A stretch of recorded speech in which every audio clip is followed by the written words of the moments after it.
सम्पूर्ण भाइ बहिनीहरूलाई आजको कक्षामा हार्दिक स्वागत गर्दछु। नमस्कार, म दुर्गा त्रिपाठी। भाइ बहिनीहरू, आजको कक्षामा म कक्षा 12 को अनिवार्य नेपाली विषय अन्तर्गत पाठ 5 मा समाविष्ट हृदयचन्द्र सिंह प्रधानद्वारा संरचित एक चिहान उपन्यासको सम्पूर्ण अभ्यास शिक्षण गर्न गइरहेको छु। भाइ बहिनीहरू, यसभन्दा अगाडिको कक्षामा यस पाठको शब्द भण्डारको बारेमा शब्द भण्डार शिक्षण भइसकेकाले आजको कक्षामा बोध तथा अभिव्यक्तिको बारेमा चाहिँ बोध तथा अभिव्यक्ति अन्तर्गत अभ्यासमा राखिएका सम्पूर्ण प्रश्नहरू शिक्षण गर्नेछु। यस सन्दर्भमा बोर्ड परीक्षाको मोडल अनुसार प्रश्नहरूको उत्तर कसरी लेख्नुपर्छ, कति लेख्नुपर्छ, त्यसको बारेमा पनि चर्चा गर्नेछु।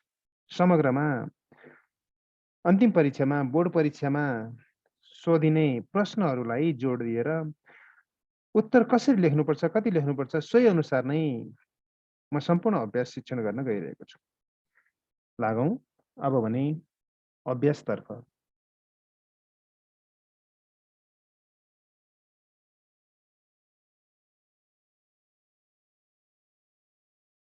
अभ्यास बोध तथा अभिव्यक्ति अन्तर्गत प्रश्न नम्बर 1 मा एक चिहान उपन्यासको पहिलो परिच्छेद पढ्नुहोस् र दिइएका प्रश्नको उत्तर भन्नुहोस् भनेको छ। कमा चाहिँ अष्टनारायणले श्रीमती छोराहरू र छोरीलाई के भनेर सम्झाउँछन् र खमा चाहिँ अष्टनारायणले आफ्नो काज क्रियाका लागि कस्तो बन्दोबस्त मिलाएका छन् भन्ने दुईटा प्रश्न छन्। पहिलो परिच्छेद पढेर सम्बन्धित विषयवस्तुलाई ख्याल गरी यी दुई प्रश्नको उत्तर लेख्नुपर्ने हुन्छ र यी प्रश्नहरूको उत्तर चाहिँ यस प्रकार छ। पहिलो प्रश्न, अष्टनारायणले कमा पहिलो प्रश्न कमा अष्टनारायणले श्रीमती छोराहरू र छोरीलाई के भनेर सम्झाउँछन्। यस प्रश्नको उत्तर हेरौँ। न्याय र समतामूलक समाज निर्माणमा जोड दिने प्रगतिवादी एवं समाजवादी सामाजिक यथार्थवादी उपन्यासकार हृदयचन्द्र सिंह प्रधानद्वारा संरचित एक चिहान उपन्यास आदर्शवादी, सुधारक एवं निष्कपट श्रमजीवीहरूको सपना हो अनि श्रमसाध्य जीवनको इतिवृत्तान्त हो। परम्परागत सामाजिक, आर्थिक, धार्मिक, व्यावहारिक मान्यता विरुद्ध समायोचित, उदार र राष्ट्रिय दृष्टि अँगाल्न गरिएको आग्रहका साथ संरचित यो उपन्यास सामाजिक रूपान्तरणका लागि गरिएको व्यावहारिक क्रान्तिको नमुना हो। यस उपन्यासको सहायक पात्र अष्टनारायण सर्वहारा वर्गको प्रतिनिधिमूलक पात्र। काठमाडौँको ज्यापू, परिवारको मूली, श्रमजीवी गरिब कृषक, रूढिवादी विरोधी, क्रान्तिकारी एवं प्रगतिशील आदर्शवादी, स्वाभिमानी, व्यावहारिक, शङ्कालु, वृद्ध, रोगी, ऋण गर्न डराउने, छोराछोरीको भविष्यप्रति चिन्ता गर्ने तर भाग्य र नियतिबाट ठगिएको लाचार पात्र हो। यो सामान्यतया पहिलो अनुच्छेदमा लेखक र उपन्याससँग सम्बन्धित केही कुराहरू एक दुई वाक्यमा भन्ने, त्यसपछि अष्टनारायण को हो त, अष्टनारायणको बारेमा छोटो सङ्केत गर्ने, छोटो परिचय। र यो धेरै लेख्न हुँदैन। भाइ बहिनीहरूले यो कमेन्टमा अगाडिका कक्षाहरूमा पनि कमेन्ट गर्नुभएको थियो, अगाडिका भिडियोहरूमा। र यो धेरै लेख्न भ्याइँदैन, धेरै यो प्रश्नको अङ्कभन्दा धेरै उत्तर भयो भन्ने कुरा। तथापि यो सुरुवातमा चाहिँ लेखक र पाठसँग सम्बन्धित भएर एक दुई वाक्य भन्दा राम्रो हुन्छ र सम्बन्धित पात्रहरूको बारेमा एक वाक्य भन्दा राम्रो हुन्छ। स्वाभाविक रूपमा यहाँ चाहिँ अलिकति मैले चाहिँ सुरुमा यो अष्टनारायणको बारेमा पनि यो शब्दहरू धेरै लेखेँ हो। यसलाई चाहिँ मुख्य शब्द यो त चाहिन्छ नै र सुरुमा चाहिँ अब यहाँ चाहिँ यो लेखक र पाठको बारेमा एक दुई वाक्य मैले भनेको छु। अब यसलाई चाहिँ छुट्याउन पनि सक्नुहुनेछ र यहाँ अब यो ठुलो अक्षर भएकोले धेरै देखिन पनि सक्छ। त्यो कुरा चाहिँ भाइ बहिनीहरूले ख्याल गर्नुहोस्। मुख्य उत्तर चाहिँ यो दोस्रो अनुच्छेदमा छ, जुन मैले हाइलाइट गरेको छु, बोल्ड अक्षरमा लेखेको छु। आर्थिक अवस्था कमजोर भएकै कारण औषधि उपचार गर्न नसकी रोगले थलिएर मृत्युलाई पर्खिरहेको अष्टनारायणले आफ्नो अन्तिम अवस्था सम्झेर श्रीमती, छोराहरू र छोरीलाई सम्झाउँदै उनीहरूको लागि घाँसबासको कुनै बन्दोबस्त गर्न नसकेको दुखे सुखो छ। जिन्दगीभर पूजा प्रार्थना गराएर भगवानले आफ्नो केही कुरा नसुनेको, आमा र बहिनीलाई अन्यथा नगरी दुःख सहेर पनि खुवाउनु उनीहरूको आँखामा आँसु नपार्नु भनी छोराहरूलाई सम्झाउँछु। सांसारिकताको बोध गराउँदै आफ्नो उमेरले भित्ता छोइसकेको र जीवनको आखिरी समय आइसकेकाले सबैले चित्त बुझाउनुपर्छ। व्यथा बढी आफ्नो जीवन अवस्था झन्झन खस्कँदै गएकाले साक्षात् धन्वन्तरी भगवान नै आएर औषधि उपचार गरे पनि आफूलाई रोग निको नहुने भएकाले औषधिमा व्यर्थ खर्च नगर भनी सम्झाउँछन्। यहाँ चाहिँ श्रीमती छोराहरू र छोरीलाई सम्झाउँछन् भनेर लेख्न पनि सकिन्छ। यो दोस्रो अनुच्छेदको चाहिँ मुख्य प्रश्नले मागेको उत्तर हो र अगाडि चाहिँ लेखक र उपन्यासको बारेमा एक दुई वाक्य भनियो र पात्रको त भन्नै पर्यो, अष्टनारायणको बारेमा एक वाक्य त भन्नै पर्यो। त्यसपछि अष्टनारायणले श्रीमती छोराहरू र छोरीलाई चाहिँ के भनेर सम्झाएका छन् भन्ने यो दोस्रो अनुच्छेदमा लेखिएको कुरा चाहिँ लेख्नुपर्छ। सामान्यतया चाहिँ उत्तर लेखेर मात्रै नम्बर आउँदैन, नम्बर आउने गरी उत्तर लेख्नुपर्छ। त्यसका लागि अब गफ लेखेर पनि भएन, थोरै एक दुई लाइन लेखेर पनि हुँदैन।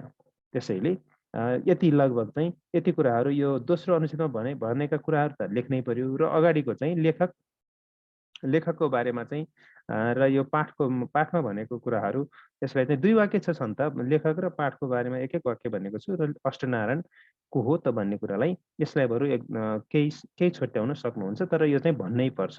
त्यसपछि मुख्य निचोड चाहिँ दोस्रो अनुच्छेदमा लेखिएको छ, यसलाई चाहिँ ध्यान दिएर पढ्नु होला र राम्रोसँग लेख्नु होला परीक्षामा। यो सोधेको खण्डमा यस्ता प्रश्नहरू जो चाहिँ अनुच्छेद पढेर उत्तर लेख्ने प्रश्नहरू चाहिँ परीक्षामा सोध्छ, यो मोडल क्वेसन नै हो। त्यसै गरी अर्को खमा हेरौँ। खमा अष्टनारायणले आफ्नो काजक्रियाका लागि कस्तो बन्दोबस्त मिलाएका छन् भन्ने कुरा यसमा पनि अगाडि नै मैले भनिसकेँ। अब यो उपन्यासकार र उपन्यासको बारेमा चाहिँ यहाँ जो यसमा चाहिँ छुट्याएको छु, अझ छुट्याएको छु। यसमा चाहिँ अझ शब्द छुट्याउन सक्नुहुन्छ र उपन्यासमा भनिएको यो अष्टनारायणको बारेमा पनि यहाँ चाहिँ दुई दुई लाइन, एकै वाक्य हो, दुई लाइन जस्तो भएको छ। यसलाई पनि मुख्य कुराहरू नै छन्, यसलाई धेरै चाहिँ भन्नु हुँदैन। मुख्य उत्तर चाहिँ यहाँ मैले हाइलाइट गरेको छु, दोस्रो अनुच्छेदमा छ, यसलाई हेर्नु होला है त। अष्टनारायणले आफ्नो काजक्रियाका लागि कस्तो बन्दोबस्त मिलाएका छन्? उत्तर हेरौँ। प्रगतिशील सामाजिक यथार्थवादी उपन्यासकार हृदयचन्द्र सिंह प्रधानद्वारा संरचित एक चेन उपन्यास। परम्परागत सामाजिक, आर्थिक, धार्मिक, व्यावहारिक मान्यताका विरुद्ध समायोजित, उदार र राष्ट्रिय दृष्टि अँगाल्न गरिएको आग्रहका साथ संरचित सामाजिक रूपान्तरणका लागि गरिएको व्यावहारिक क्रान्तिको नमुना हो। यस उपन्यासको सहायक पात्र अष्टनारायण सर्वहारा वर्गको प्रतिनिधिमूलक पात्र हो। काठमाडौँको ज्यापु परिवारको मूली, श्रमजीवी, गरिब कृषक, रूढिवादी विरोधी, क्रान्तिकारी एवं प्रगतिशील, आदर्शवादी, स्वाभिमानी, व्यावहारिक, ऋण गर्न डराउने, छोराछोरीको भविष्यप्रति चिन्ता गर्ने तर भाग्य र नियतिबाट ठगिएको लाचार पात्र हो। यति चाहिँ भन्दा नै राम्रो हुन्छ। त्यस पछाडि चाहिँ मुख्य उत्तर काजक्रियाका लागि कस्तो बन्दोबस्त मिलाएका छन् भन्ने कुरा मुख्य उत्तर हो। गरिबीका कारण औषधि उपचार गर्न नसकी रोगले थलिएर मृत्युलाई पर्खिरहेको अष्टनारायणले आफू मरेर गएपछि परिवारलाई साहुको ऋणको बोझ बोक्न नपरोस् भन्ने चिन्ताले सताएको देखिन्छ। अष्टनारायणले आफ्नो काजक्रियाका लागि आफूले 2 वर्षदेखि 2 पैसा 4 पैसा जतिसक्यो नखाएर केही पैसाको दरले दिनौँ जम्मा गरी 25 रुपियाँ मोहर छिँडीमा ढिकिनेर उत्तर भित्तातिर खाल्डो खनेर गाडी राखेर बन्दोबस्त गरेका छन्। जीवित रहँदा परिवारको लागि कुनै बन्दोबस्त गर्न नसकेकोमा पीडाबोध गरेका अष्टनारायणले आफू मरेपछि पनि छोराछोरीले साहुको ऋणमा डुब्न नपरोस् भनी आफ्नो काजक्रियाका लागि आफू जीवितै छँदा नखाई पैसा जम्मा गरी खाल्डोमा राखी काजक्रियाका लागि बन्दोबस्त मिलाएका छन् भनेर यति दोस्रो अनुच्छेद चाहिँ यो त उत्तरै भयो, लेख्नै पर्छ र यो मुख्य उत्तर यो छुटाउनु पर्ने कुनै कुरै छैन, सबै लेख्नुपर्छ।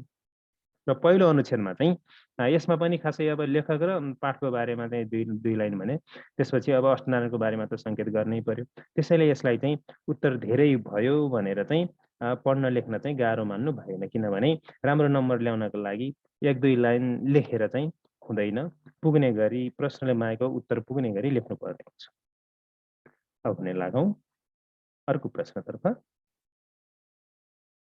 प्रश्न नम्बर 2 मा दिएका बुँदाहरूलाई समेटेर एक सानो उपन्यासको परिच्छेद 2 र 3 को सारांश लेख्नुहोस् भनेको छ।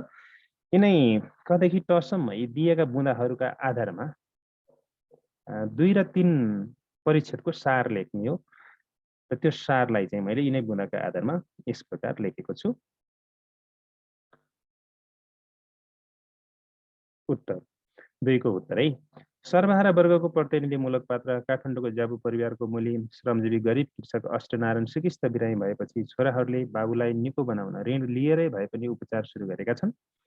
आफ्नै टोलको गुबाजुबाट 1 महिनासम्म उपचार गराउँदा पनि उनको उनको केही जोर नचलेपछि उनीहरूले बाबुलाई आसनका तुयु गुबाजुबाट 21 दिनसम्म उपचार गराउँछन्। तुयु गुबाजुबाट पनि बाबुको बिमार नघटेपछि उनलाई माइला कविराजबाट 1 हप्तासम्म उपचार गराउँछन्। तर अष्टनारायणको रोग निको हुन सक्दैन। उनको व्यथा झन् बढ्दै जान्छ। डाक्टरसँग उपचार गराउनका लागि उनीहरूसँग पैसा हुँदैन। केही सिप नलागेपछि लतमायाको सल्लाह अनुसार बाबुले नै आफ्नो क्रिया खर्चका लागि भनेर राखेको रुपियाँले बाबुको उपचार गर्ने निर्णय गर्छन्।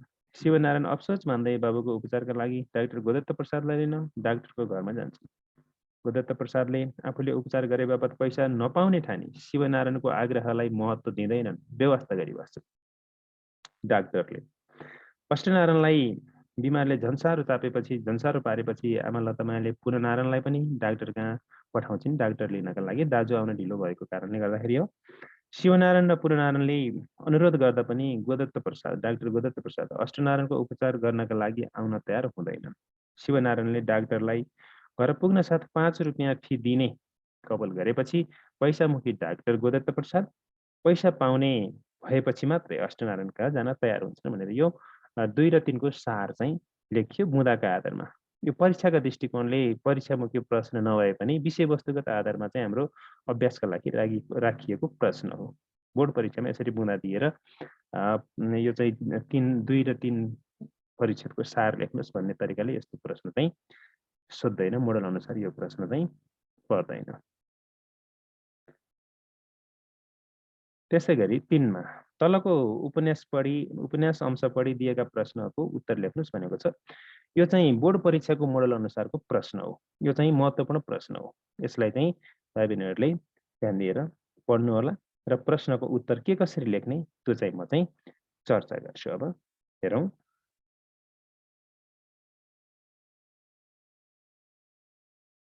तिनको चाहिँ पहिलो प्रश्न कमा प्रेम हुन केही गाह्रो छैन भन्नुको तात्पर्य के हो? यसको उत्तर हेरौँ। मैले अघि नै भनिसकेँ भाइ बहिनीहरूलाई यो जुन अनुच्छेद दिएर चाहिँ 2टा प्रश्नहरू राखेर यो सोधेको छ। यो चाहिँ मोडल क्वेसन हो है। मोडल प्रश्न हो। यो बोर्ड परीक्षामा सोध्न सक्ने प्रश्न हो र यसलाई चाहिँ सामान्यतया चाहिँ अब यो ठुलो अक्षर बनाएर यति लेखेको छु 1 पेज जस्तो 1 स्लाइड धेरै भयो भनेर त्यसरी चाहिँ नसोच्नु होला। यति कम्तीमा त लेख्नै पर्छ नि। है त। प्रेम हुन केही गाह्रो छैन भन्नुको तात्पर्य के हो? उत्तर रूप गुण स्वभाव सामिप्य अथवा काम वासना आदिका कारणले स्त्री पुरुषका मनमा परस्पर उत्पन्न हुने आकर्षण आत्मीयता अनुराग प्यार प्रीति नै प्रेम हो। दुनियाँमा सब थोक गर्न गाह्रो भए पनि प्रेम गर्न वा हुन निकै सजिलो हुन्छ। अन्य काम गर्न धेरै समय लाग्छ, श्रम लाग्छ, बल र बुद्धि खर्चिनु पर्छ। तर प्रेम हुन केही गाह्रो छैन। प्रेम गर्न समय पनि लाग्दैन, श्रम र बुद्धिको पनि खर्च हुँदैन।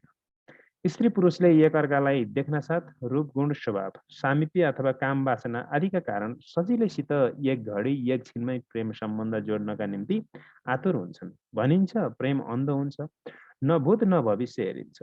प्रेम आकर्षण तीव्र भएपछि मानिस लगनगाँठो बाँध्नलाई समेत तयार हुन्छ।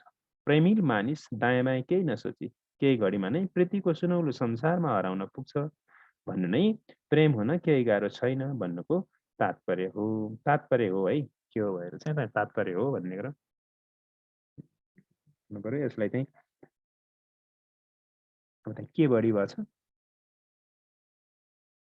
मन मानेन त्यसलाई चाहिँ केलाई हटाइदिइहालेँ है मैले।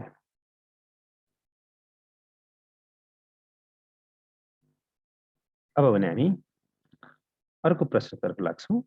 प्रश्न नम्बर 3 को चाहिँ ख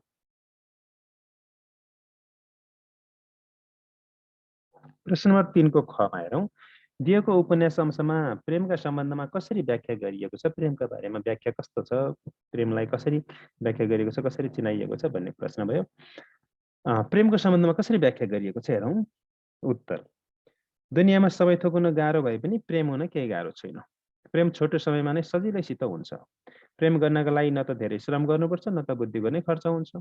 समान गुण भएका दुई मानिसको दुई हाँसो दिल तुरुन्तै आँखा झिम्म गर्दा गर्दै एक हुन्छ, एक बन्छ। मानिस मनमा नै एकअर्काप्रति आकर्षित भई प्रेम सम्बन्ध जोड्नका निमित्त तयार हुन्छ र लगनगाँठो बाँध्न समेत तत्पर हुन्छ। प्रेम गर्ने मानिसले जाति संस्कृति टाढापन खानु लाउनु सुख दुःख केही हेर्दैन। एकअर्काको भाषा समेत मिल्ने नमिल्ने र जाने नजानेको वास्ता गर्दैन। कसैको दिलसित कसैको दिल घाँसेपछि एकअर्काप्रतिको आकर्षण तीव्र रूपमा बढेपछि उनीहरू एक आपसमा अभिन्न ठान्दछन् एक अर्कामा चाहिँ अभिन्न ठान्दछन् अनि एक हुनलाई तत्पर हुन्छन् र अगाडि बढ्छन्। यसरी प्रेम स्त्री पुरुषका मनमा परस्पर उत्पन्न हुने आकर्षण आत्मीयता अनुराग हो जुन छोटो समयमा नै बसी दुई दिल एक भई एक अर्काका परिपूरक ठानी लगनगाँठो बाँध्न समेत तत्पर हुन्छन् भनी उपर्युक्त उपन्यासको अंशमा प्रेमका सम्बन्धमा व्याख्या गरिएको छ भनेर यति चाहिँ लेख्नुपर्छ। अब भने प्रश्न नम्बर 4मा के भनेको छ हेरौँ त। प्रश्न नम्बर 4मा अष्टनारायणले मर्ने बेलामा आफ्ना छोरालाई किसानको सिद्धान्तका बारेमा बताएका छन्। उनले बताएका किसानका सिद्धान्तहरू के हुन् त? उपन्यासको 6औं परिच्छेद पढी उत्तर लेख्नुहोस्। अब यसमा सामान्यतया के बुझ्नु पर्यो भने अष्टनारायणले मर्ने बेलामा आफ्ना छोरालाई किसानको सिद्धान्तका बारेमा बताएका छन्। हो त किसानका सिद्धान्तहरू उनले के बताए त्यसलाई हामीले यो उत्तरको रूपमा लेख्नु पर्ने भयो।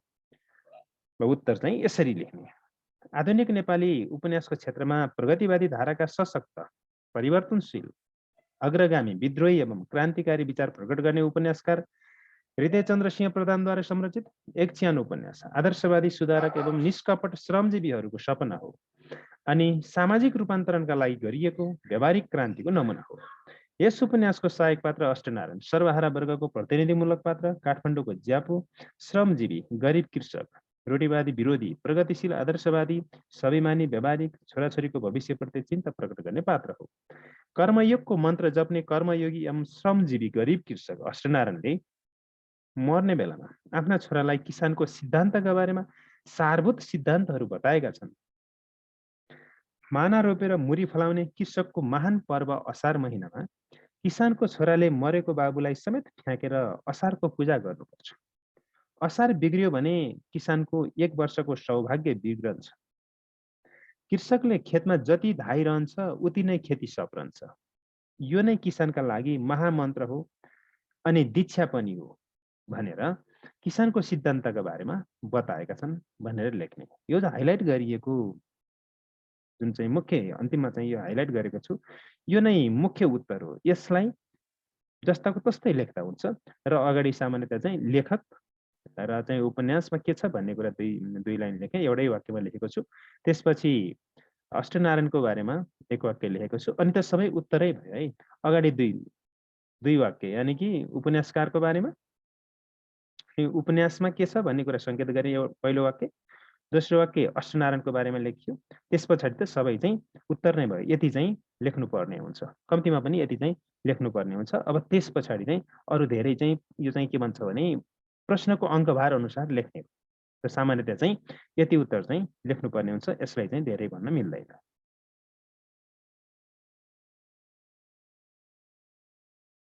पाँचमा के भनेको छ? प्रश्न नम्बर 5मा हेरौँ त। मरेपछि गरिने काजक्रिया र दान दक्षिणा सम्बन्धी अष्टनारायणको विचारसँग तपाईँको सहमति वा विमति के छ? तर्कसहित लेख्नुहोस् भनेको छ। यसमा चाहिँ यो तार्किक प्रश्न भयो। यो तार्किक प्रश्न चाहिँ 5 नम्बरको आउन सक्छ।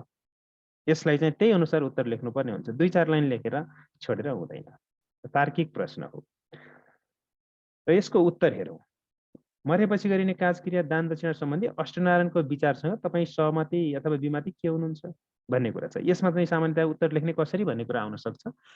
सुरुमा चाहिँ उपन्यासकारको बारेमा भन्नै पर्यो अनि त्यसपछि उपन्यासमा के छ विषयवस्तुलाई सङ्केत गर्नै पर्यो अनि त्यस पछाडि चाहिँ यो अष्टनारायणको विचारप्रति हामी विमति कि सहमति भन्दाखेरि अष्टनारायण कस्तो पात्र हो भनेर अष्टनारायणको बारेमा भन्नै पर्यो अनि त्यसपछि बल्ल उसका गतिविधिसँग चाहिँ उसका क्रियाकलाप सम्बन्धी यो दान दक्षिणा अथवा काजक्रिया र दान दक्षिणाको बारेमा उसले के गरेको छ, कस्तो विचार छ, हो त्यो विचार त्यो क्रियाकलापसँग म सहमति छु कि छैन भनेर मैले लेख्ने तर्क दिने। त्यसैले त्यही अनुसार हामीले उत्तर लेख्नुपर्ने हुन्छ।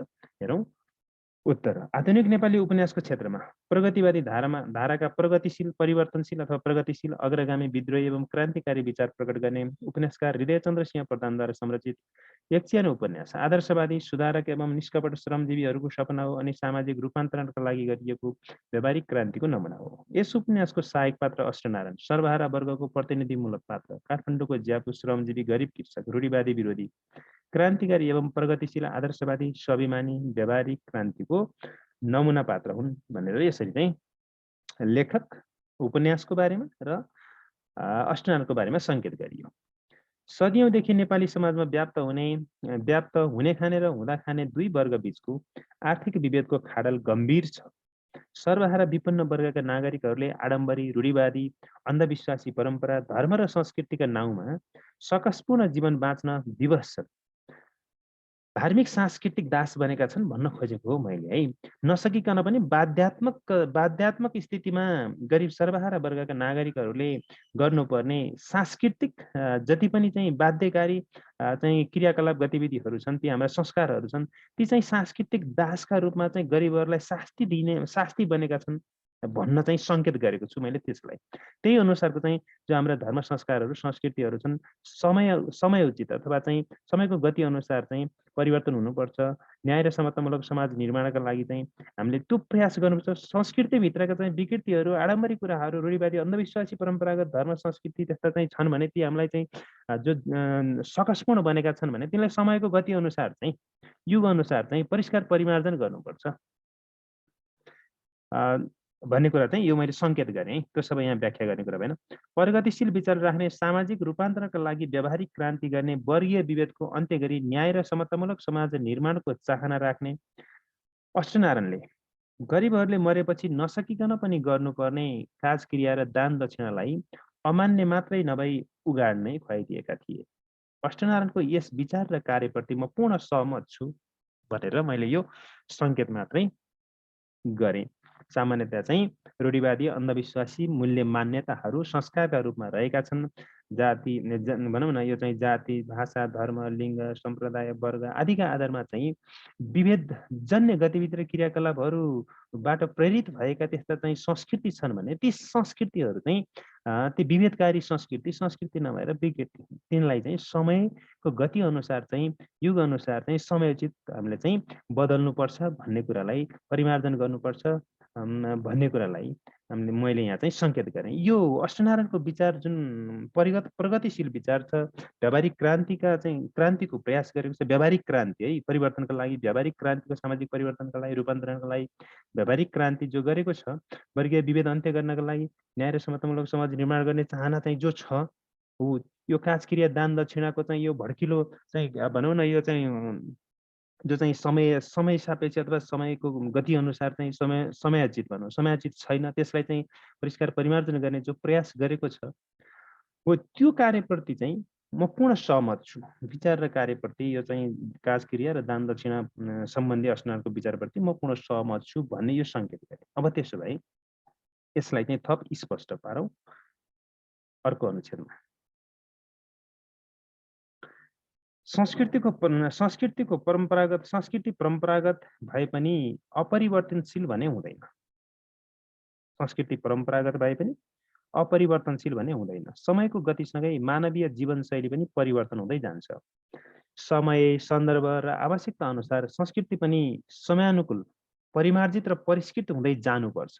यदि समय, सन्दर्भ र आवश्यकता अनुसार संस्कृति समयानुकूल, परिमार्जित र परिष्कृत हुँदै गएन भने रूढिवादी, अन्धविश्वासी परम्पराले ग्रस्त संस्कृति नभएर कुसंस्कार हो। यस्तो संस्कृति लामो समयसम्म टिक्न सक्दैन। रूढिवादी, अन्धविश्वासी परम्पराले ग्रसित संस्कृति लामो समयसम्म टिक्न सक्दैन। कुनै पनि संस्कार बोझिलो र विपन्न वर्गका नागरिकका लागि शास्ति दिने खालको भयो भने संस्कृतिप्रति नै वितृष्णा जाग्दै जान्छ र कालान्तरमा संस्कृतिकै अस्तित्व धरापमा पर्छ।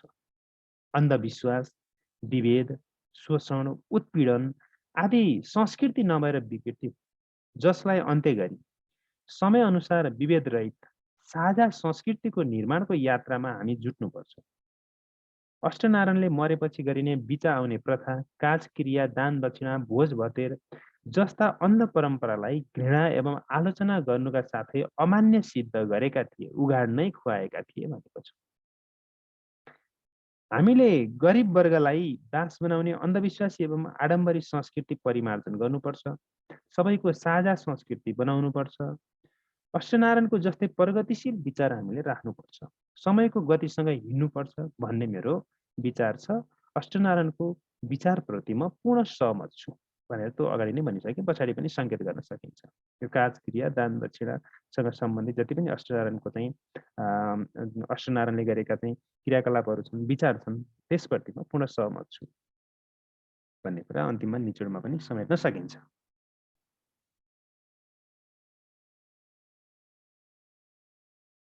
त्यसपछि प्रश्न नम्बर 6 मा हेरौँ त।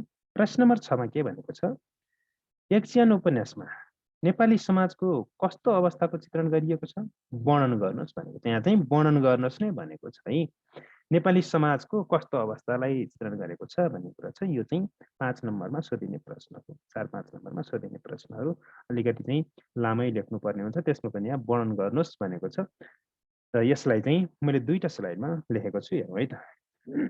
सरी। आदर्शोन्मुख सामाजिक यथार्थवादी औपन्यासिक धारालाई अँगाल्ने प्रगतिशील उपन्यासकार हृदयचन्द्र सिंह प्रधानद्वारा संरचित यक्षयान उपन्यास आदर्शवादी, सुधारक एवं निष्कपट श्रमजीवीहरूको सपना हो अनि श्रमसाध्य जीवनको इतिवृत्तान्त हो। परम्परागत सामाजिक, आर्थिक, धार्मिक, व्यावहारिक मान्यताका विरुद्ध समायोजित उदार र राष्ट्रिय दृष्टि अँगाल्न गरिएको आग्रहका साथ संरचित यो उपन्यास समाज सुधारको स्वर उराल्दै दुखान्त बन्न पुगेको छ। व्यावहारिक सामाजिक जीवनमा प्रचलित अन्ध परम्परा, असामाजिक रीतिथिति र जातीय पृथकतावादी प्रचलन एवं हुँदा खाने गरिब विपन्न वर्ग र हुने खाने सम्भ्रान्त उच्च वर्गको आर्थिक असमानताको सेरोफेरमा संरचित नेपाली समाजको रूपान्तरणका लागि गरिएको व्यावहारिक क्रान्तिको नमुना हो यक्षयान उपन्यास। बहुसङ्ख्यक गरिबीको निरपेक्ष रेखामुनि रहेका सर्वहारा विपन्न वर्गका नागरिकको आर्थिक पीडाको क्रन्दन र त्यसको परिणतिलाई पृष्ठभूमि बनाएको समाजको चित्रण गरिएको सामाजिक उपन्यास हो यक्षयान उपन्यास। यस उपन्यासमा मुख्यतः विजातीय अथवा अन्तर्जातीय वैवाहिक सम्बन्ध जोड्ने, मर्दा पर्दा संस्कारका रूपमा नसकिकन पनि गर्नुपर्ने दान दक्षिणा, धर्म, भोज भतेर जस्ता बाध्यकारी संस्कृति अनि दाइजो प्रथा, अनमेल अनुचित प्रेम सम्बन्ध जस्ता गतिविधिहरू रहेको नेपाली समाजको चित्रण गरेको छ, नेपाली समाजको चित्रण गरिएको छ भनेर यसलाई पहिलो अनुच्छेदमा चाहिँ मुख्य कुरा समेट्ने, यानि कि लेखक अनि त्यसै गरी चाहिँ उपन्यासमा के छ त्यो समेट्ने, अनि त्यसपछि नेपाली समाजमा के कस्तो छ र यक्षयानमा चाहिँ के कस्तो समाजको चित्रण गरेको छ भन्नेलाई हामी मुख्य उत्तरलाई सङ्केत गरेर पहिलो अनुच्छेद चाहिँ टुङ्ग्याउने। त्यसपछि दोस्रो अनुच्छेदमा चाहिँ सविस्तार उत्तर लेख्ने। दोस्रो अनुच्छेदमा है। अब मूलत यस उपन्यासमा विषम 2015 सालभन्दा अगाडिको काठमाडौँ सहर वरिपरिको वर्गीय विभेद, जातीय विभेद, लैङ्गिक विभेद, बहुभाषिक बहुसांस्कृतिक रूढिवादी अन्ध परम्पराले ग्रस्त विभेदजन्य सामाजिक अवस्थाको चित्रण गरिएको छ। नेपाली समाजमा हुने खाने सम्भ्रान्त अभिजात्य वर्ग र हुँदा खाने सर्वहारा विपन्न वर्गका नागरिकहरू बीचको आर्थिक असमानता तथा वर्गीय विभेदयुक्त नेपाली समाजको चित्रण गरिएको छ। हुने खाने उच्च वर्गका साहु महाजन एवं शोषक सामन्त वर्गको प्रतिनिधित्व सुब्बा सुरमान र डाक्टर गोदत्त प्रसादले गरेका छन् भने सर्वहारा विपन्न वर्गका शोषित पीडित निम्न वर्गका नागरिकको प्रतिनिधित्व अष्टनारायणले गरेका छन्।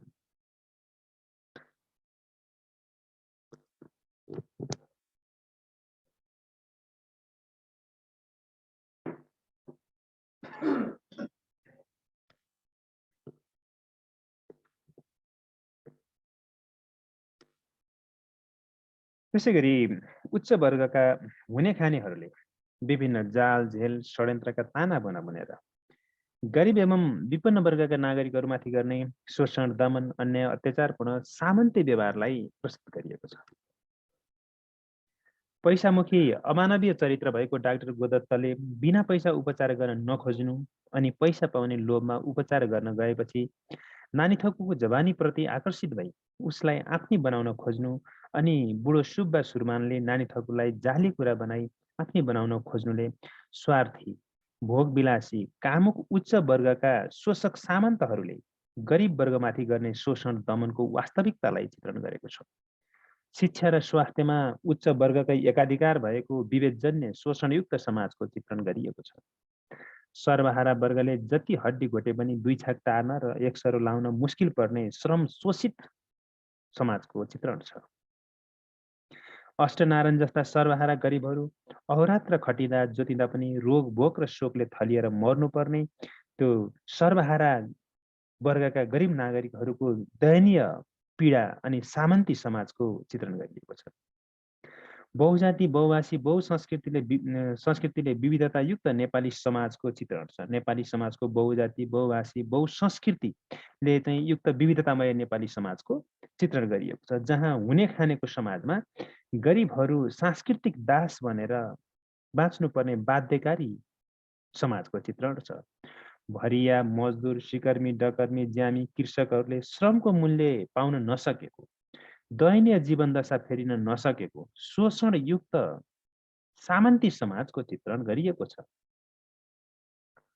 चित्रण हो यो चाहिँ, थोरै मिस्टेक छ, चित्रण गरिएको छ। प्रगतिशील विचार राख्ने अष्टनारायणको परिवारको चेतना जागरणसँगै कुसंस्कार तोड्दै शोषण र दमनका विरुद्ध सर्वसाधारण सर्वहारा वर्गमा चेतना जागरण सल्बलाएको जागेको तथ्यले समाज रूपान्तरणको दिशातर्फ अगाडि बढेको सङ्केत पाउन सकिन्छ। यसरी यो चाहिँ समाजको के कस्तो छ समाज भन्ने प्रश्नको उत्तर चाहिँ हामीले चाहिँ लेख्न सक्छौँ।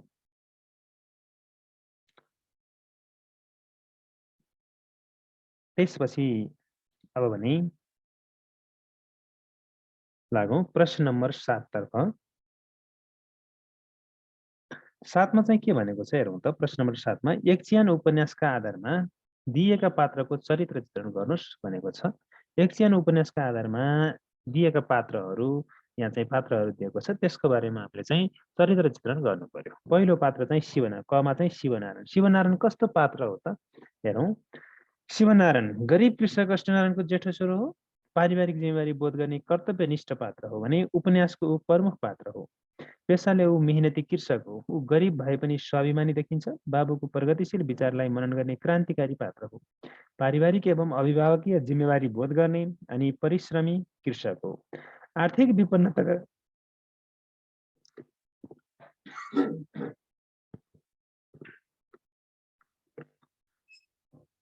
आर्थिक विपन्नताका कारण बाबुको उपचार गर्न नसक्दा हीनता बोध गर्ने पात्र हो। बाबुले आफ्नै अन्तिम संस्कारका लागि 25 रुपियाँ छिडीमा गाडेर राखेको थाहा पाउँदा अफसोस गर्छ भने त्यही पैसाले बाबुको उपचार गर्नुपर्दा पीडाबोध गर्छ उसले। बाबुको मृत्यु पश्चात यौवन फक्रेकी 17 वर्षीय बहिनी नानी थकुको समयमा नै विवाह गरिदिन नसक्दा पीडाबोध गर्दछ उसले। शिवनारायणलाई युगको गति र स्वतन्त्रताको राम्रोसँग बोध छ। स्वतन्त्रताका नाममा जसले जोसँग जस्तो पनि प्रेम गरेर हिँड्न नपाउने विचार राख्दछ। अभिभावकले परिवारका सदस्यहरू को र कस्तोसँग प्रेम सम्बन्ध राखेका छन् ख्याल गर्नुपर्ने विचार राख्दछ। बहिनी र डाक्टरको सम्बन्धका बारेमा शङ्का गर्ने शङ्कालु पनि छ। शिवनारायण संयमित अनि विद्रोही दुवै प्रकृतिको पात्र हो। त्यस्तै गरी पैसामुखी अमानवीय डाक्टर गोदत्त प्रसादले नानी थकुलाई प्रेम गरेको थाहा पाएपछि रिसले आगो भए पनि संयमित हुन्छ भने सामन्ती सुब्बा सुरमानको सामन्ती सुब्बा सुरमानको कारिन्दाको यानि कि रामबहादुरको कुटिल चालप्रति आकर्षित हुँदै आक्रामक बन्दछ। ऊ सहनशील अनि विद्रोही दुवै गुणले युक्त छ। ऊ बहुजातीय नेपाली समाजमा व्याप्त जातीय विभेद हटोस् भन्ने चाहन्छ। अन्तर्जातीय वैवाहिक सम्बन्धले जातीय विभेद हटी जातीय सद्भाव कायम भई राष्ट्रिय एकता बलियो हुने विश्वास गर्ने राष्ट्रप्रेमी हो शिवनारायण। त्यसैले शिवनारायणले कान्छो भाइ हर्षनारायणलाई माइला तामाङकी छोरी पुतलीसँग विवाह गर्न अनुमति दिन्छ अनि बहिनी नानी थकुलाई तराईवासी रामखेलावन राउतसँग विवाह गराइदिएको छ। दाइजोको रूपमा राष्ट्रिय झण्डा र कृषि औजारहरू दिएकाले ऊ सच्चा देशभक्त अनि कृषक हो। सच्चा देशभक्त अनि इमान्दार, कर्तव्यनिष्ठ, परिश्रमी कृषक हो भन्ने कुरा बुझिन्छ। यसरी हेर्दाखेरि शिवनारायण यस उपन्यासको प्रमुख पात्र मेहनती कृषक, गरिब तर स्वाभिमानी, प्रगतिशील, पारिवारिक एवं अभिभावकीय जिम्मेवारी बोध गर्ने, असल पति, असल दाजु, हकी स्वभावको, सहनशील, विद्रोही, सत्यवादी, शङ्कालु, आशावादी, आवेग र विवेक दुवै भएको, विचार क्षमता भएको, कुरीति र कुसंस्कार विरोधी, समतामूलक समाज चाहने, राष्ट्रप्रेमी अनि सत् पात्र हो शिवनारायण भनेर यति लेख्न सकिन्छ। त्यसै गरी अर्को दोस्रो पात्र, एक सानो उपन्यासका आधारमा दिएको पात्रको चरित्र चित्रण गर्नुहोस् भन्ने प्रश्न नम्बर 7 को चाहिँ खमा चाहिँ पात्र रञ्जना देवी। रञ्जना देवी कस्तो पात्र हुन् त हेरौँ उनको चरित्र चित्रण। रञ्जना देवी यस उपन्यासकी सहायक पात्र हुन्। उनी डाक्टर गोदत्त प्रसादकी पत्नी हुन्। उनी नारी मूल्य र अस्मिताप्रति सचेत छिन्। उनी पढे लेखेकी बौद्धिक नारी हुन्। स्थिर चरित्र भएकी, आफ्नो भाग्य र भविष्यप्रति सचेत, चतुर अनि दूरदर्शी नारी हुन्।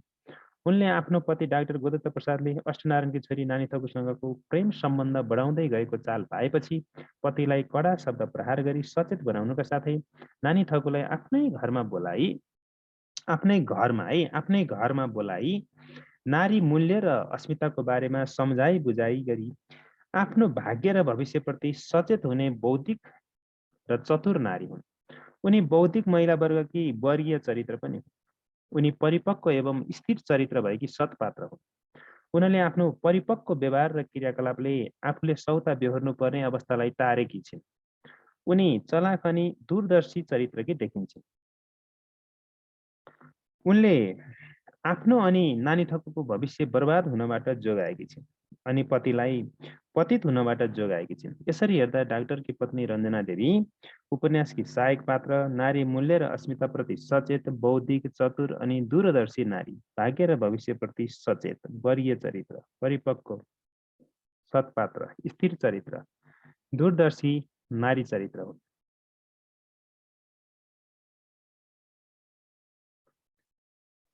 त्यसै गरी अर्को चाहिँ एकछिन उपन्यासका आधारमा दिएका पात्रको चरित्र चित्रण गर्नुहोस् भन्नेमा चाहिँ अर्को पात्र नानी थकु। गमा चाहिँ नानी थकु। नानी थकुको बारेमा हेरौँ। नानी थकु यस उपन्यासकी प्रमुख नारी पात्र, नायिका एवं केन्द्रीय पात्र हो। अष्टनारायणकी छोरी नानी थकु सोझी, अल्लारे, अशिक्षित, 17 वर्ष किशोरी, खेती किसानी एवं आमालाई तान मुन्न सघाउने अनि घरको कामकाज गर्ने अनपढ नारी हो। उसमा आफ्नो भविष्यप्रति सही निर्णय गर्न सक्ने क्षमता देखिँदैन।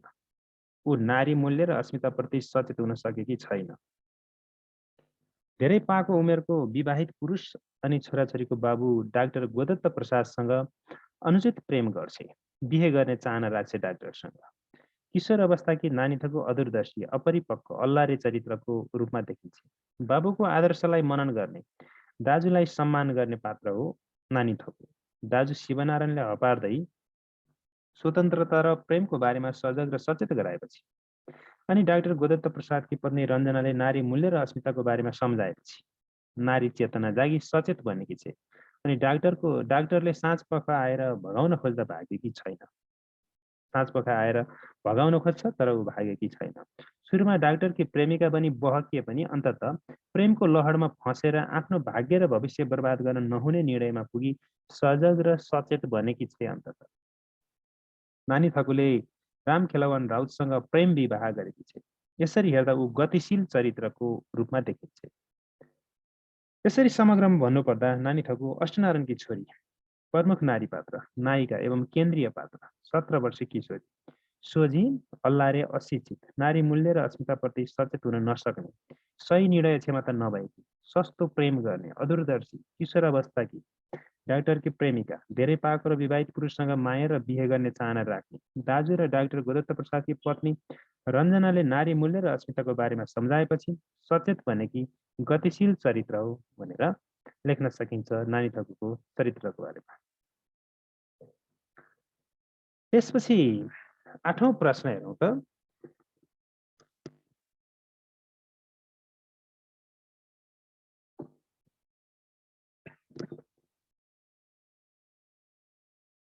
8औं प्रश्नमा चाहिँ प्रश्न नम्बर 8 मा चाहिँ डाक्टर गोदत्त प्रसाद र सुरमान सुब्बाका चरित्रमा पाइने समानता के हुन्? एकचियान उपन्यासका आधारमा लेख्नुहोस् भनेको छ।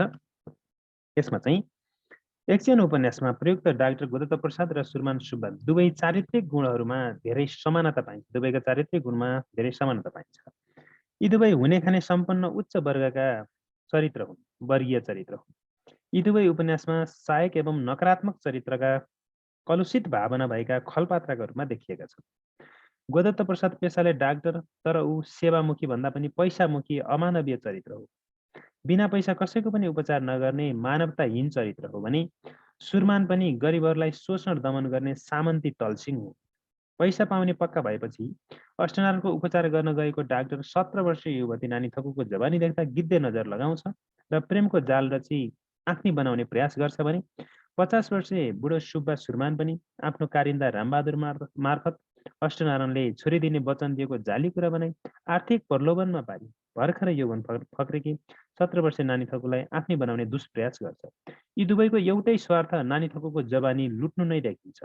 यी दुवैले नानी थकुलाई पाउनका लागि धन खर्च गर्न पछि परेका छैन। यी दुवै शोषक सामन्त जाली फटा हुन्। अरूका सिधा सोझा छोरीचेलीमाथि गिद्धे नजर लगाउने कामुक, स्त्री लम्पट, यौन पिपासु। यी दुवै धन सम्पत्ति नै सबै थोक ठान्ने द्रव्य पिचासु। धनको रवाफ देखाउने लोभी पापी जाली फटा कपटी भ्रष्ट पतित असत कामुक दुष्ट नारीलाई यौन विलासिताको साधन ठान्ने किसानप्रति सहानुभूतिको नौटङ्की रची निहित स्वार्थको खेल खेल्ने दुष्ट मनोवृत्तिका धूर्त बुवासाहरू हुन् यी चाहिँ गोदत्त प्रसाद र सुब्बा सुरमान। यी दुवै उच्च वर्गको प्रतिनिधित्व गर्ने वर्गीय चरित्र हुन् भनेर लेख्न सकिन्छ। त्यसपछि प्रश्न नम्बर 9 मा हेरौँ। प्रश्न नम्बर 9 मा के भनेको छ? एकचन उपन्यासमा हर्षनारायण र पुतली तथा नानी थकुर र राम खेलावान राउतका बीचमा भएको विवाहबाट उपन्यासले के सन्देश दिन खोजेको छ स्पष्ट पार्नुहोस्। यो चाहिँ बोर्ड परीक्षाका दृष्टिले पनि महत्त्वपूर्ण प्रश्न हो।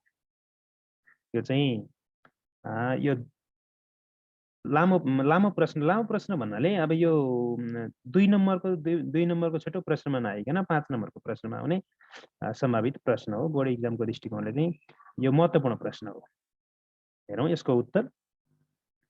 आदर्शोन्मुख सामाजिक यथार्थवादी औपन्यासिक धारालाई अँगाल्ने प्रगतिशील उपन्यासकार हृदयचन्द्र सिंह प्रधानद्वारा संरचित एकचन उपन्यास सामाजिक यथार्थ विषयवस्तुलाई प्रस्तुत गरिएको सामाजिक उपन्यास हो।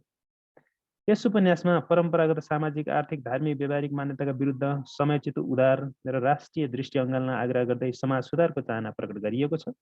यस उपन्यासमा मुख्यतः विजातीय अथवा अन्तर्जातीय वैवाहिक सम्बन्ध जोड्ने मर्दा पर्दा संस्कारका रूपमा नसकिकन पनि गर्नुपर्ने दान धर्म भोज भतेर दान दक्षिणा भोज भतेर जस्ता बाध्यकारी संस्कृति अनि दाइजो प्रथा अनमेल अनुचित प्रेम सम्बन्ध जस्ता मुख्य विषयवस्तुलाई समेटिएको पाइन्छ। विजातीय अन्तर्जातीय वैवाहिक सम्बन्धलाई अपनाउँदै जाँदा बहुजातीयतामा आबद्ध हाम्रो नेपाली संस्कृति मूल्य मान्यताहरू पनि कर्मिक रूपमा राष्ट्रियतातर्फ उन्मुख भई जातीय विभेद द्वेष कलहको भाव समेत हट्दै जानेछ भन्ने सन्देश दिन खोजिएको छ एकचियान उपन्यासमा। एकचियान उपन्यासमा हर्षनारायण र पुतली तथा नानी थकुर र राम खेलावान राउतका बीचको विवाहबाट उपन्यासले परम्परागत पुरातनवादी मान्यता जात भात भोज भतेर दान दक्षिणा दाइजो कोसेलीपात तडक भडकको वैवाहिक संस्कारलाई तोड्दै नेवार समुदायका हर्षनारायण र तामाङ जातकी पुतलीको वैवाहिक सम्बन्ध स्थापित गराएका छन्। अनि काठमाडौँको नेवार समुदायकी नानी थकुर र मधेसी राम खेलावान राउतको वैवाहिक सम्बन्ध जोडेर विजातीय एवं अन्तर्जातीय विवाह गराएर नेपाली समाजको जातिवादी प्रथालाई नै चुनौती दिएका छन्। दुलै भित्र्याउँदा अथवा दुलै अन्माउँदा न त परम्परागत ढर्रा अपनाइएको छ न त दाइजो कोसेलीपातको आडम्बरलाई नै अँगालिएको छ। शिवनारायणले नानी थकुर र राम खेलावान राउतको विवाहमा प्रगतिशील शैलीलाई अपनाउँदै फजुल खर्च र दाइजो प्रथाको विरोध गर्दै कृषि औजारका साथमा एउटा खुकुरी भातगाउँले टोपी नेपालको नक्सा दिएर पठाउँछन् भने माइला तामाङले पनि छोरी पुतली र हर्षनारायणको विवाहमा डोको नाम्लो र हँसियाका साथमा नेपाल हँसाउने कोसिस गर भनी पठाउँछ। यी दुवै जोडीको विवाहमा दाइजो प्रथा दान दक्षिणा भोज भतेर तडक भडक आडम्बरीपनलाई बहिष्कार गरी सांस्कृतिक प्रगतिशीलताको सन्देश दिइएको छ। विजातीय एवं अन्तर्जातीय वैवाहिक सम्बन्धलाई अपनाउँदै जाँदा बहुजातीयतामा आबद्ध हाम्रो नेपाली संस्कृति मूल्य मान्यताहरू पनि कर्मिक रूपमा राष्ट्रियतातर्फ उन्मुख भई जातीय विभेद द्वेष कलहको भाव समेत हट्दै जानेछ भन्ने सन्देश दिन खोजिएको छ। हिमाल पहाड तराई मधेस सबै हामी नेपाली एक भएर राष्ट्रिय एकता र समृद्धिको मार्ग अपनाउनु पर्ने सन्देश दिन खोजिएको छ। नसकिकन पनि गर्नुपर्ने दान दक्षिणा भोज भतेर जस्ता बाध्यकारी संस्कृति अनि दाइजो प्रथाको विरोध गरी समयोचित सभ्य र सुसंस्कृत समाज निर्माण गर्नुपर्ने सन्देश दिन खोजिएको छ। कृषि प्रधान देश नेपालका हामी नेपालीहरूले कृषि पेसालाई सम्मान गर्नुपर्छ। विजातीय वैवाहिक सम्बन्धले जातीय सद्भाव अनि सांस्कृतिक मेलले राष्ट्रिय एकता मजबुत हुने सन्देश दिन खोजेको छ। पुरातन एवं आडम्बरी संस्कारलाई त्यागी व्यवहारिक एवं प्रगतिशील विचारलाई अपनाई न्याय समतामूलक विभेद रहित सभ्य र सुसंस्कृत समृद्ध समाज निर्माणमा हामी सबै जुट्नुपर्छ भन्ने सन्देश दिन खोजिएको छ यस उपन्यासमा भनेर यसरी उत्तर लेख्न सकिन्छ। यो बोर्ड परीक्षाको दृष्टिकोणले हाम्रो अन्तिम परीक्षामा बोर्ड परीक्षामा चाहिँ 12 को बोर्ड परीक्षामा यो सम्भावित प्रश्न हो, सोध्न सक्ने सम्भावित महत्त्वपूर्ण प्रश्न हो 9 को। त्यसै गरी अर्को प्रश्न हेरौँ 10 मा। प्रश्न नम्बर 10 मा एकचेन उपन्यासको अन्त्य तपाईलाई ठिक वा बेठिक कस्तो लाग्यो? यदि तपाईलाई त्यसको लेखक हुनुभएको भए यसलाई कसरी अन्त्य गर्नुहुन्थ्यो भन्ने गर्नुहुन्थ्यो आफ्नो विचार लेख्नुहोस् भनेको छ। यसमा सामान्यतया चाहिँ एक चियान उपन्यासको जो शीर्षक छ, शीर्षक अनुसार विषयवस्तु र टुङ्ग्याइ चाहिँ उपयुक्त छ, शीर्षक सार्थक छ। यहाँ एक चियान भन्नाले अष्टनारायणको परिवारका सबै सदस्यहरूको चाहिँ एउटै चियान भएको प्रसङ्गलाई देखाएर अन्त्यमा चाहिँ दुःखद अन्त्य गराएर विषयवस्तु टुङ्ग्याएको छ र एक चियान उपन्यास राखेको छ। यो शीर्षक सार्थक छ विषयवस्तु अनुसार। त्यसैले हामीले चाहिँ मैले भन्नु पर्दाखेरि पनि शीर्षक अनुसार विषयवस्तु टुङ्ग्याई उपयुक्त छ, ठिक छ भनेर भन्छु र भनिन्छ पनि। र सँगसँगै यसलाई चाहिँ विषयवस्तु चाहिँ टुङ्ग्याई चाहिँ फरक तरिकाले गर्ने हो भने शीर्षक पनि त फरक हुन सक्छ नि फेरि। ल एक चियान भनेर त आखिर दुःखद अन्त्य भएको प्रसङ्गले विषयवस्तुको दुःखद अन्त्य भएको प्रसङ्गलाई नै आधार मानेर नै एक चियान राखेको भने हामीले अन्तिममा चाहिँ टुङ्ग्याउने क्रममा चाहिँ फरक तरिकाले टुङ्ग्याउँ, विषयलाई थोरै तोडमोड गर्यौँ भने शीर्षक पनि फरक आउन सक्छ है। र यसमा सामान्यतया चाहिँ हेरौँ, मैले छोटो लेखेको छु यसको उत्तर। आदर्शोन्मुख सामाजिक यथार्थवादी औपन्यासिक धारालाई अँगाल्ने प्रगतिशील उपन्यासकार हृदयचन्द्र सिंह प्रधानद्वारा संरचित एक चियान उपन्यास आदर्शवादी सुधारक एवं निष्कपट श्रमजीवीहरूको सपना हो अनि श्रमसाध्य जीवनको इतिवृत्तान्त हो। परम्परागत सामाजिक आर्थिक धार्मिक व्यवहारिक मान्यताका विरुद्ध समयोचित उदार र राष्ट्रिय दृष्टि अँगाल्न गरिएको आग्रहका साथ संरचित यो उपन्यास समाज सुधारको स्वर उराल्दै दुखान्त बन्न पुगेको छ। एक चियान उपन्यासको अन्त्य मलाई ठिकै नै लाग्यो, किनकि विषयवस्तु र शीर्षक अनुसार औपन्यासिक कथावस्तुको समापन गर्नुपर्ने हुन्छ नै। गरिब सर्वहारा वर्गको पीडादायी जीवनको दुःखद कहानी एवं श्रमसाध्य जीवनको इतिवृत्तान्त हो यो एक चियान उपन्यास। त्यसैले उपन्यासको अन्त्य कसरी दुःखद हुन सक्छ, कसरी सुखद हुन सक्छ र सुखद हुनै सक्दैन। दुःखद अन्त्य भएको छ भनेपछि दुःखद अन्त्य सँगसँगै विषयवस्तुको चाहिँ अन्तिममा विषयवस्तु जसरी टुङ्ग्याएको छ मुख्यतया चाहिँ एक चियान सबै त्यो अष्टनारायणका परिवारका सदस्यहरूको एउटै चियान भएको छ, दुःखद अन्त्य मृत्यु भएको छ। त्यसैले एक चियान उपन्यासको शीर्षक एक चियान सार्थक छ। र यदि सपरिवारको दुःखद अन्त्य नहुँदो हो त एक चियान शीर्षक सार्थक हुने कुरै भएन। तथापि यदि म लेखक हुन्थेँ भने क्रान्तिकारी सामाजिक अभियन्ता कुनै एउटा पात्र खडा गरी सर्वहारा वर्गको मुक्तिदाता बनाई विद्रोहको ज्वाला घन्काउँदै सर्वहारा वर्गलाई एक ढिक्का बनाई जनयुद्ध गरी सामन्ती सत्ता ढाली न्याय र समतामूलक समाज निर्माण गराएर देश समृद्धिको दिशातर्फ लम्किएको अनि जनताको जीवन बदलिएको अवस्थामा उपन्यास पनि सुखान्त बन्थ्यो र त्यस्तो बनाउँथे भने के भन्छ सामन्तको चाहिँ पराजय र सर्वहारा गरिब विपन्न वर्गका नागरिकहरूको विजय भएको र चाहिँ यो सुखद भनौँ त्यो चाहिँ सामाजिक परिवर्तन भएको, सुख शान्ति छाएको त्यो परिणति भएको हुन्थ्यो र त्यो बनाउँथे।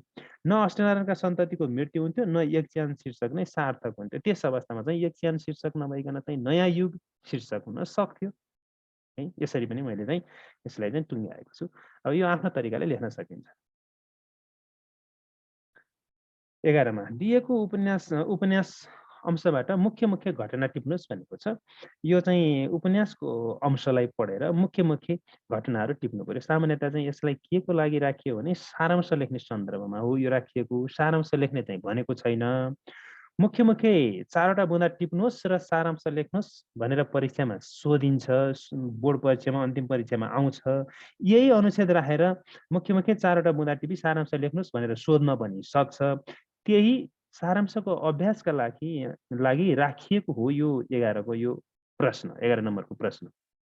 त्यसैले मैले चाहिँ यसलाई यो अनुच्छेदलाई सरसर्ती पढेर चाहिँ यो अनुच्छेदका आधारमा चाहिँ मुख्य मुख्य 4 वटा बुँदाहरू टिपेको छु। तिनै 4 वटा बुँदाका आधारमा सारांश लेख्ने अभ्यास पनि तपाईहरुले गर्नुस् परीक्षामा।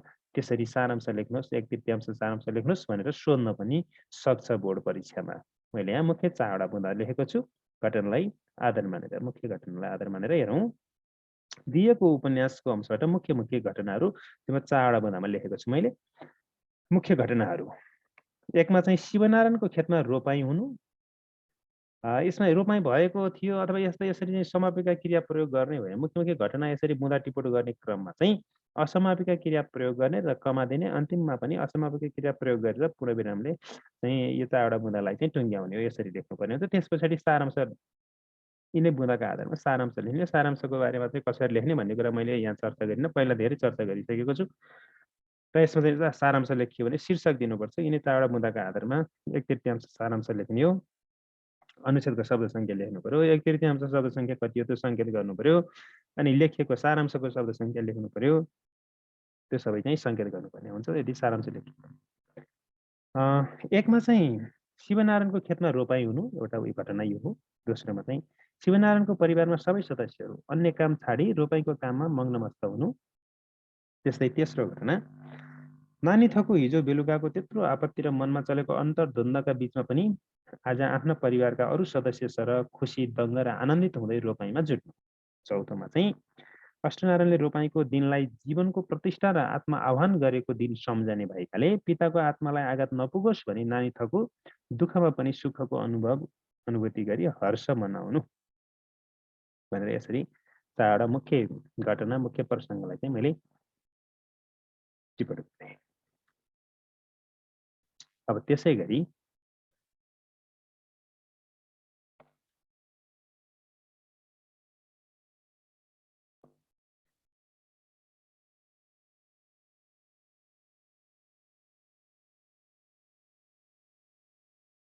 अर्को प्रश्न के छ हेरौँ त। 12 मा चाहिँ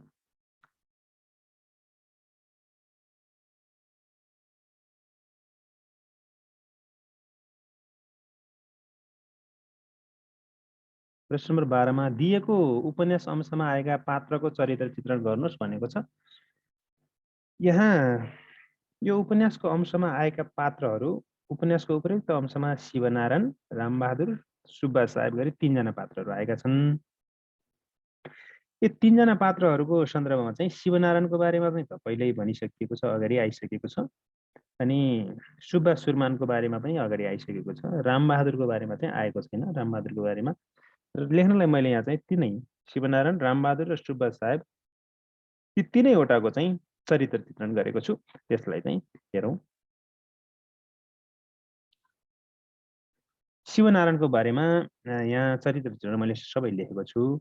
यो चाहिँ अगाडि नै चर्चा गरिसकिएको छ। त्यसैले यहाँ चाहिँ मैले फेरि पुनः यसलाई चर्चा गरिरहिन। यसमा सामान्यतया चाहिँ शिवनारायण भने चाहिँ कृषक अष्टनारायणको चाहिँ जेठो छोरो हो। उपन्यासको प्रमुख पात्र हो। मेहनती कृषक हो। गरिब तर स्वाभिमानी छ, प्रगतिशील हो।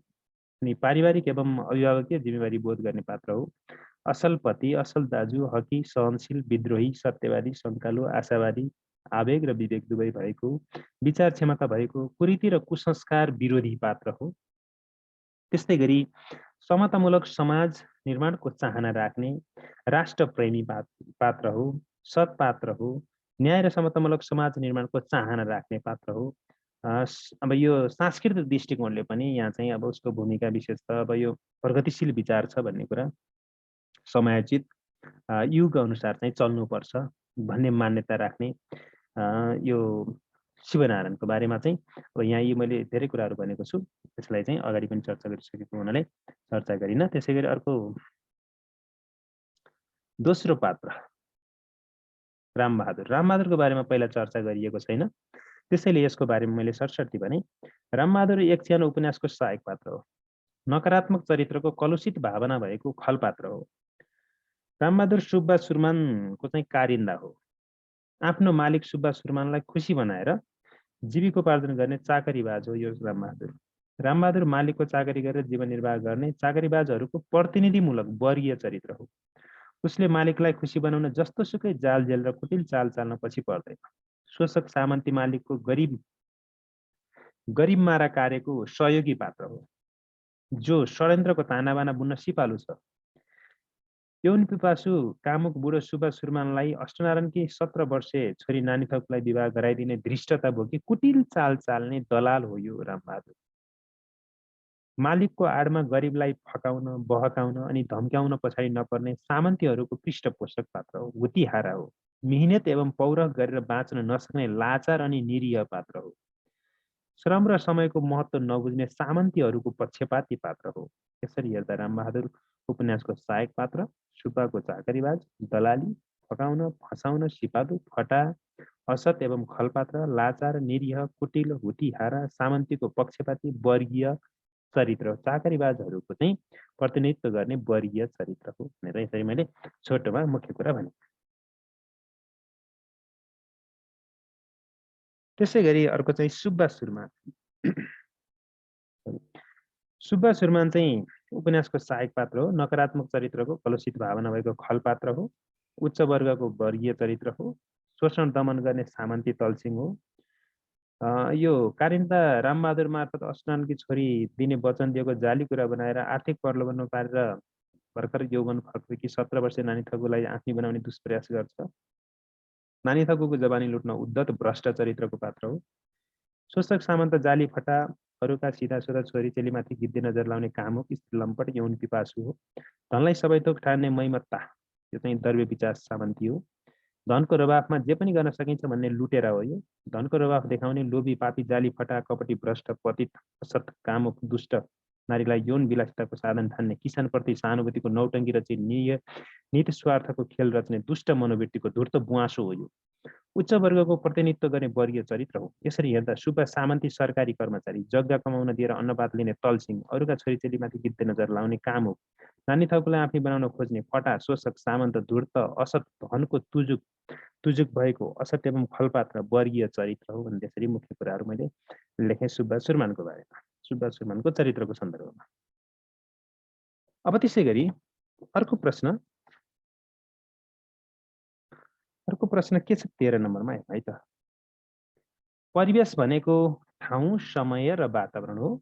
उपन्यासमा परिवेश महत्त्वपूर्ण र अनिवार्य तत्त्व हो। दिएको उपन्यासको अंश पढ्नुहोस् र त्यसबाट चित्रण गरिएको परिवेशलाई बुँदागत आधारमा लेख्नुहोस् भनेको छ। यसमा व्याख्या गर्ने भनेको छैन, मुख्य बुँदाका आधारमा लेख्ने, यानि कि परिवेश भनेको ठाउँ, स्थान, समय र वातावरण हो। र यो उपन्यासको अंशमा स्थान, समय र वातावरण के हो त? त्यसो भए हो, ठाउँ, समय र वातावरण के हो बुँदामा लेख्ने भनेको छ, जुन परिवेश हो। ल हेरौँ उत्तर। प्रस्तुत उपन्यास अंशमा निम्नानुसारको परिवेशलाई चित्रण गरेको छ। यसमा मैले व्याख्या गरिन, मुख्य बुँदा चाहिँ समेटेँ है। कृषकले मानो रोपेर मुरी फलाउने जेठ असार महिनाको समयगत परिवेशलाई चित्रण गरिएको छ। समय चाहिँ जेठ 15 भनेको छ र जेठ असार यानि कि वर्षायामको खेतीपातीको बेलाको समय छ। अब यसमा चाहिँ वर्षायाम भन्नुभन्दा पनि जेठ 15 को समय हो। जेठ असार खेतीपाती गर्ने बेलालाई चाहिँ यहाँ चाहिँ समयलाई सङ्केत गरेको छ, मैले त्यसलाई सङ्केत गरेको। त्यसै गरी दोस्रोमा चाहिँ खेतमा धान रोपाइँको प्रसङ्गले ग्रामीण भूभागको स्थानगत परिवेशलाई चित्रण गरिएको छ। धान रोपाइँको सन्दर्भ, खेतमा धान रोपाइँको सन्दर्भ भन्नाले त अब सहर त हुँदै भएन। अब गाउँको कुरा अब सहरी काठमाडौँको भने पनि यहाँ चाहिँ के छ भने काठमाडौँ मुख्य बजार मात्रै बजारलाई नभनिकन छेउछाउ वरिपरि काठमाडौँ वरिपरिको चाहिँ खेतको प्रसङ्ग छ। त्यसैले चाहिँ खेतमा धान रोपाइँको प्रसङ्गले चाहिँ ग्रामीण भूभागको स्थानगत परिवेशको चित्रण गरिएको छ भने मैले।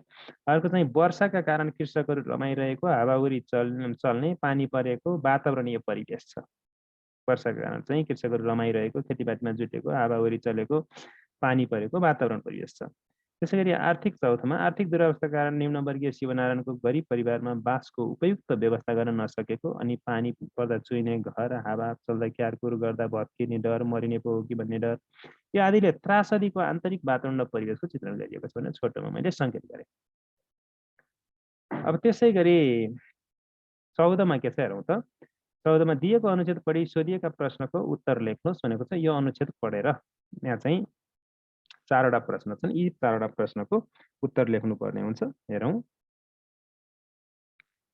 यसमा चाहिँ 14 को दिएको अनुच्छेद पढी सोधिएका प्रश्नको उत्तर लेख्ने कमा के भनेको छ, उस्तरी बस्ती थिएन भन्नुको तात्पर्य के हो?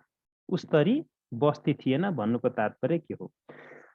बस्ती घना अथवा बाक्लो नभई पातलो थियो भन्नु नै उस्तरी बस्ती थिएन भन्नुको तात्पर्य हो भनेर। खमा चाहिँ संसाजमै स्याल कराउनका लागि कुन कुराले सहयोग गरेको थियो भने संसाजै साँझमै साँझ पर्न नपाउँदै स्याल कराउनका लागि कुन कुराले सहयोग गरेको थियो भन्न खोज्या हो नि। हो त्यो प्रश्न अनुसार उत्तर लेख्नु पर्यो। संसाजै स्याल कराउनका लागि तितेपातीका घारी र खरीका ससाना रुख जस्ता कुराले सहयोग गरेको थियो भनेर लेख्नु। गमा कसरी कोटेश्वर आधुनिक जङ्गलमा बदलियो भनेको छ। यसको उत्तर हेरौँ, मानिसका घारी र ठेलमठेल सिङ्गमर्मरका भित्ता र ल्युन साथै बिजुलीका पोल र तारले गर्दा कोटेश्वर आधुनिक जङ्गलमा बदलियो भनेर प्रश्न अनुसार टुङ्ग्याउने बदलियो। कमा अहिलेको कोटेश्वरमा कस्ता मानिस बस्छन् भनेको छ। यसलाई हेरौँ, उत्तर अहिलेको कोटेश्वरमा थुप्रै नेता तथा कार्यकर्ता, सेना तथा पुलिस, वकिल तथा न्यायाधीश, साहु तथा महाजन, उद्योगी तथा व्यापारी, चोर तथा फटा जस्ता मानिस बस्छन् भनेर प्रश्न अनुसार टुङ्ग्याउने। ल त भाइ बहिनीहरू, आजलाई यति नै।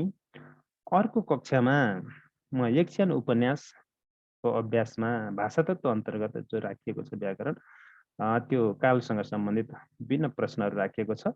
म कालसँग सम्बन्धित सैद्धान्तिक र सँगसँगै चाहिँ सैद्धान्तिक चर्चा सँगसँगै अभ्यासका प्रश्नहरू, विभिन्न चाहिँ आकर्षक सूत्रहरू, एनिमेसन, चित्रहरूको प्रयोग गरी प्रभावकारी रूपमा चाहिँ काल सम्बन्धी शिक्षण गर्नेछु। अर्को कक्षामा व्याकरण अभ्यास, भाषा तत्त्व अन्तर्गतका अभ्यासहरू सबै समेटेर शिक्षण गर्नेछु अवश्य गरी। आजलाई यति नै। बहिनीहरू, धन्यवाद।